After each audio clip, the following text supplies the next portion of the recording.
এই তো 2-3 দিন আগের কথা, সেদিন করিমসের বার্থডে ছিল। আর এই বার্থডে উপলক্ষে সেদিনকে করিমস একটা বিরিয়ানির সাথে একটা বিরিয়ানি ফ্রি দিচ্ছিল। তো সেদিনকে হাতিবাগানে যাওয়ার সময় ঠিক হাতিবাগানের মুখে যে করিমসের আউটলেটটা আছে না, তো সেই দিকে চোখ পড়তেই হঠাৎ দেখি সবাই ভিড় করে দাঁড়িয়ে আছে আর এক একজন আরেকজনকে গুতোগুতি করছে। তো তখন আমার বউ বললো, যাও তুমিও গিয়ে একটু গুতিয়ে আসো। সেদিন কিন্তু এরা এক একজনকে দুটোর বেশি দিচ্ছিল না, মানে দুটো কিনলে দুটো ফ্রি, টোটাল 4টে। তা আমি বউকে বললাম, আমাদের বাড়িতে এত ফ্যামিলি মেম্বার, 4টে বিরিয়ানিতে কি হবে, তুমিও গুতোবে চলো। অবশেষে 1 ঘন্টা ধরে গুতোগুতি করে করিমসের কবল থেকে 8খানা বিরিয়ানি দুজন মিলে উদ্ধার করলো। তো করিমসকে আমি একটা কথাই বলবো, বার্থডে ছাড়াও তো মাঝে মধ্যে একটুখানি আমাদের সবাইকে ফোন করে ডাকতে পারো নাকি খাওয়ার জন্য।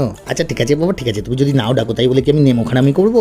তোমার নুন খেলাম তো তোমাকে তো হ্যাপি বার্থডে বলতেই হবে। Happy birthday Karim's. আর এই দেখো বিরিয়ানি প্লেটে পড়তেই কেমন লপাট লপাট করে সাপটে সুপটে সব সাবার করে দিচ্ছে।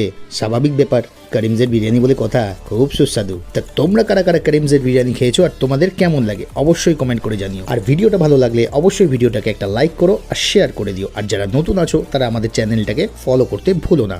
টাটা।